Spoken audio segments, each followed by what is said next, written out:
Dans les années 1200, il y avait un empire du Mali. Il avait été fondé par Soundiata Keïta. L'empire du Mali avait un État fédéral très organisé, avec un parlement. T'imagines, dans les années 1200, un parlement. En Europe, on va juste attendre 6 ou 7 siècles pour arriver à cette chose-là. Et l'État était très organisé, avec une armée, avec un système d'enseignement, avec un trésor public. Il organisait l'extraction et la vente de l'or.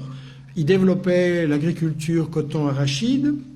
Il y avait des centres universitaires extrêmement célèbres à Tombouctou, à Géné ou à Ségou. Et un des successeurs de Keïta, Boubacar II, 2 siècles avant Christophe Colomb, a lancé 2 expéditions maritimes pour découvrir l'Amérique. Donc, pour des gens qui ne sont jamais entrés dans l'histoire, c'est pas mal. Et en fait, ce qui est intéressant, c'est que donc, il y avait toute une économie en Afrique et au Mali. Il y avait une économie avec un commerce, des caravanes qui remontaient de la Gambie, donc de l'ouest de l'Afrique jusqu'à la Méditerranée.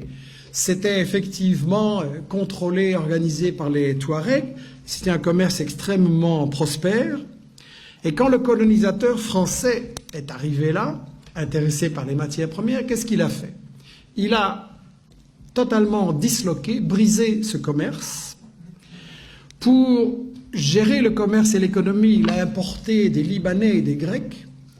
Et ensuite, la grande démocratie française, qu'est-ce qu'elle a fait? Elle a assassiné des milliers de professeurs de langue arabe. Pourquoi?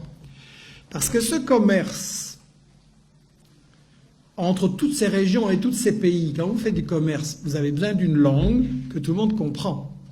Aujourd'hui, c'est l'anglais. Vous voulez faire du commerce, c'est l'anglais. Et à ce moment-là, c'était l'arabe.